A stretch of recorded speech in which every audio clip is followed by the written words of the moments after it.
આપણી મંજિલ કેટલી, આપણો રસ્તો કેટલો? ઘરથી સ્મશાન સુધીનો ખાલી આપણો રસ્તો એટલો જ છે.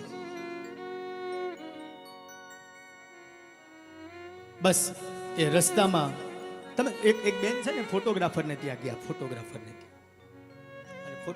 ઘરે 2 કલાક મેકઅપ કર્યો, આટલા સરસ મજાના રૂપાળા તૈયાર થયા, જાણે કોઈની નજર ન લાગી જાય, એટલા સરસ તૈયાર. અને પછી બાઇક ઉપર બેસીને ગયા, 4 વ્હીલ હતી નહીં. હવે બાઇકમાં બેસીને જાય એટલે 12 વાગી જાય.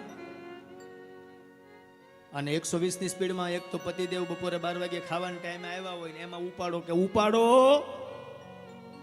ફોટો જલ્દી પાડવાનો છે, તૈયાર થઈ છું. લઈ ગયા ફોટોગ્રાફર પાસે ગયા, ફોટોગ્રાફરને કીધું ભાઈ સરસ મજાનો ફોટો પાડી લે, હું 2 કલાકથી તૈયાર થઈને આવી છું. ફોટોગ્રાફરે કીધું બેન તમે થોડોક આ કાસ્કો લઈ લો અને વાળ સરખા કરી નાખો, આ બધું. કે નહીં હું 2 કલાક તૈયાર થઈને આવી. બોલો કે બેન થોડુંક વ્યવસ્થિત, તમે આવ્યા, તમે તૈયાર થયા, નો ડાઉટ 2 કલાક તૈયાર થયા, પણ તમે અહીંયા અત્યારે ઊભા છો એટલે મને થોડુંક. તો કે નહીં હું 2 કલાક તૈયાર થઈને આવી છું. એટલે પણ તું 2 કલાક ધેર તૈયાર થઈ, પણ અહીંયા ફોટો પાડવાનો ત્યારે ફોટો વાળાએ ફોટો પાડી લીધો ને પછી કીધું કે લે, અરે આમાં તો મોઢું ખરાબ હતું. કે બેન ક્યારનો કહેતો તો થોડુંક અહીંયા સારું કરો, પણ માન્યા નહીં. બસ આપણે બધાનું આવું જ છે.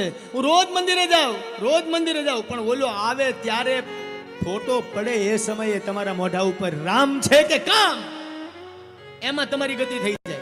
આખી જિંદગી ભલે ન તૈયાર થયા હોય પણ છેલ્લે ભૂલમાંય તૈયાર થઈ જાવ તો ફોટો સુધરી જાય.